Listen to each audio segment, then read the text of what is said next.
Oh, hi. I just realized I'm recording. Okay, hi. Okay, so this is Otaku Mom here. So this is my review of the film The Act, which is a Hulu original series. It's based on a true case. So if you haven't watched my Shazam review, I don't know. And as I'm recording, I'm uploading the Shazam review right now. So if you haven't seen my Shazam review, I don't know if this has shown up on camera because I haven't had a chance to look at the actual review. But if you notice there, I got a bit of a bruise on my arm. And I want to make sure I address this first before I do anything else. The bruise is because I was in the hospital this past week for partial small bowel obstruction. Yeah, it's one of those things. It's one of those things that somebody who's much older than me is what they normally get. Because usually it's something that normally an older person gets, and for some reason I ended up getting it. So I was in the hospital for that, and my time in the hospital with my tablet and access to Hulu on my tablet allowed me to catch the first 4 episodes of this series. It's an 8-episode series. The other episodes are going to be airing on Wednesdays. And this is a series that is based on the story of Gypsy Rose Blanchard and her mother Dee Dee. And the story is a case that has kind of fascinated me for the longest time. And primarily because of the fact that it involves something that I just kind of find unfathomable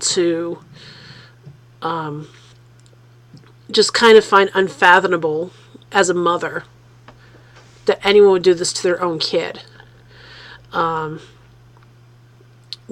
back in 2015, Dee Dee Blanchard was murdered. She was stabbed in the back numerous times, and her daughter Gypsy ended up missing. And Gypsy was known in the neighborhood, and her brother, actually, I should say. Both Dee Dee and Gypsy were very much well known in the neighborhood. Because of the fact that Gypsy had all of these health ailments. She had leukemia. She had muscular dystrophy. She had all these different type of elements. She was in a wheelchair. She had her hair was shaved. Her teeth were taken out, and all these different things. And she was like 14, 15 at the time. So when her mother was murdered, the first concern was that what happened to Gypsy, because Gypsy was missing. And that's where the whole thing takes a turn. In that, when Gypsy was found, it was discovered that Gypsy did not have all of these ailments, and shocked people in the courtroom because she went in walking. She didn't need the wheelchair. She walked just fine. And it made her neighbors think, what the hell is going on here? And as more and more of the story came out, it turned out that Gypsy was as much of a victim as her mother was, and then as far as the murder goes, because Gypsy was a victim of Munchausen syndrome by proxy. A lot of you may have heard the term before, but if you haven't, it basically means that a caregiver is inflicting illness on somebody that they're caring for in order to get attention. Either getting attention through either, what do you call it? Through wanting to get money, wanting to get trips, and just wanting attention on herself and feeling the need that she needs all the attention. And she does it by pretending to be a savior to somebody. But in the meantime, in order to be that savior, they make the person sick. And the person gets sicker and sicker and sicker. And unfortunately, there have been children who have died from this because of Munchausen syndrome by proxy. If you've ever seen the movie The Sixth Sense, there's a case of it in there involving one of the ghosts that visits Cole as a victim of it. And her sister starts to become a victim of it. I'm going to take a drink here real quick. So she ends up so Gypsy was a victim of Munchausen syndrome by proxy, which is also another way of saying medical child abuse. And at the time when she thought she was 18, and it also turned out that her mother had been fudging her age to make her younger. So she thought she was born in 1993 or 1995, when she was actually born in 1991. So at the time the crime happened, when she killed her mother, she was actually in her 20s. Like mid-20s, like maybe 23 or 24, somewhere in that range. And so she did not realize what her real age was, because she was all confused. And how she got, and she didn't get away with it, obviously. She didn't. I'll tell you more about that one. But what had happened was that because of her mother's overprotectiveness of her quote-unquote many ailments, she ended up creating a secret Facebook account so that she could talk to other people outside of her house, because at this point her mother, realizing that she was getting older, she was getting more interested in boys, and actually starting to become a young woman, created her own Facebook account. And not knowing anything in the world, she meets up with this boy online named Nicholas Bodejon. And they start talking, and over a few, they talk for 3 years roughly. And when it gets to the point where she can't take it anymore, she basically asks Nicholas to kill her mother so that she can get out of the situation, because she could not see any other way out. Because she had signed papers saying she was mentally incompetent because her mother talked her into it.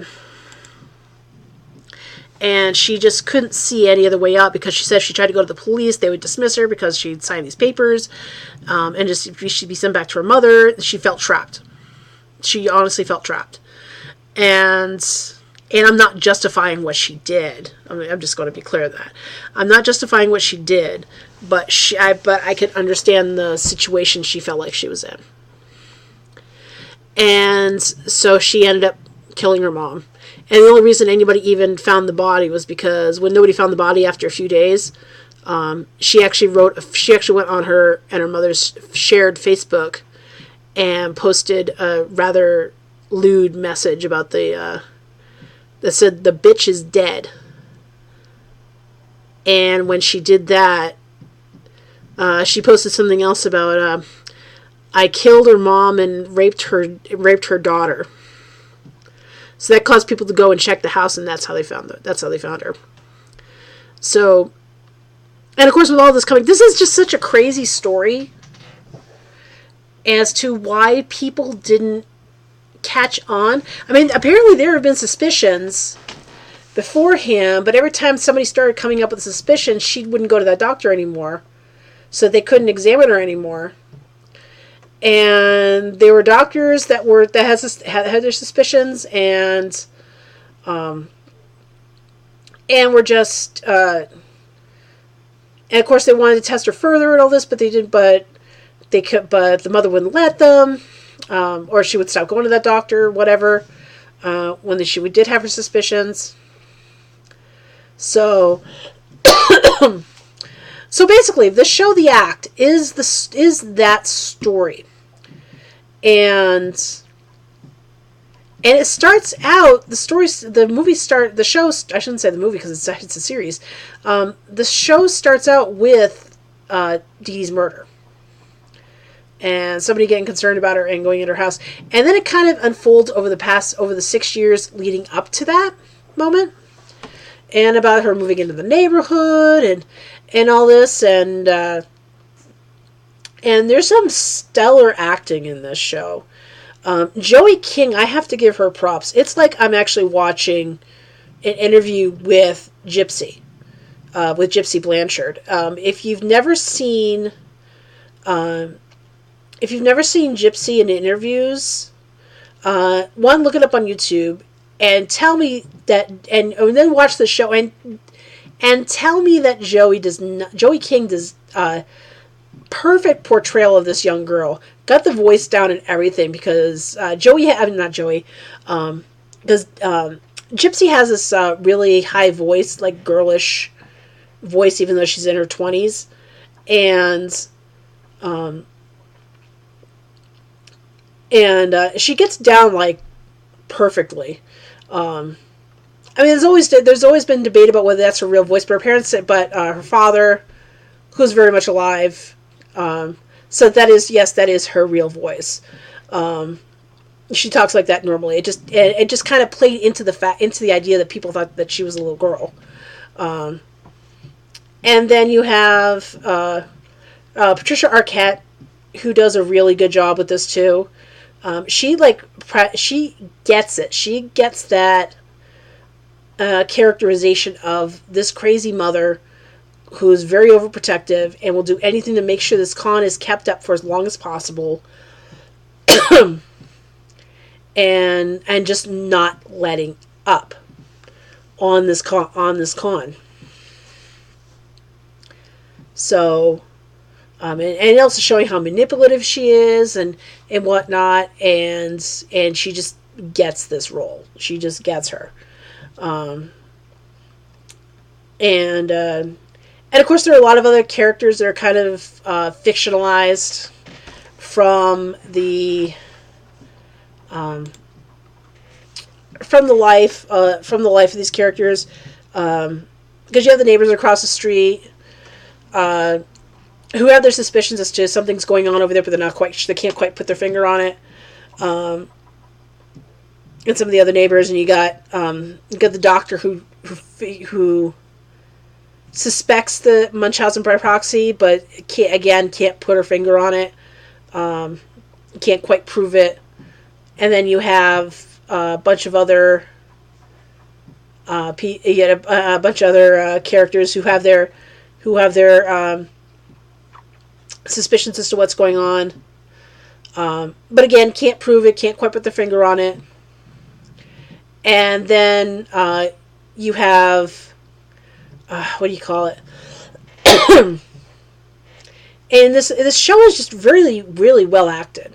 Really well acted.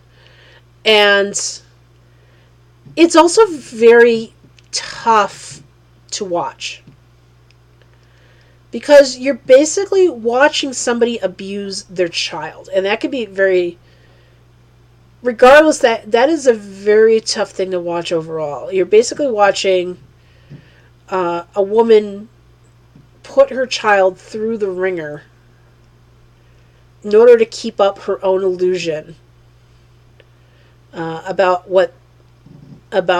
her own lies and her own fantasies of caring for her child the rest of her life, and trying to keep her in that position for the rest of her life, and in order to try to control her. And that you have the daughter who's trying to get out of the situation, and seeing her wheels turn as she starts to realize that things in her own life aren't adding up, things that she believed aren't true, and starting to pick up on things that aren't true, and on things that she'd been told her life and told that it was a lie. So like, for example, the biggest example being that one of the things she supposedly had was a sugar allergy. And her mother she tries to eat a cupcake, her mother takes it out of her hand and puts the EpiPen, sends her to the hospital. And that's where she discovers that she overhears her mother and her and the doctor talking, and realize it, and her listening in and realizing that the sugar allergy is not real, and discovering that it's not real. And it's a very tough show to watch. It's a very good show, but it's a very tough show to watch. If you can sit through it knowing that you can, you'll be able to, I'm not going to say enjoy, because it's never fun watching somebody abuse another human being. But if you can sit there and with the understanding of that,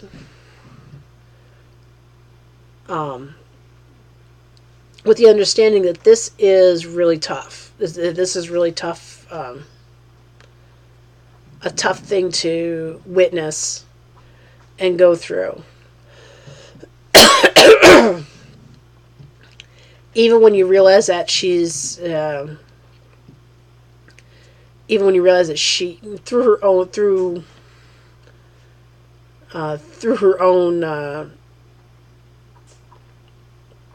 how do I put this? Through her own actions, which were not the best actions. Could have been done differently.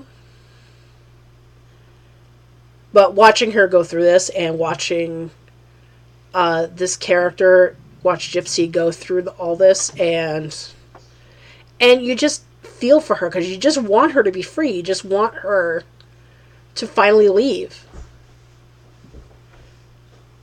But also understanding why she felt she was trapped.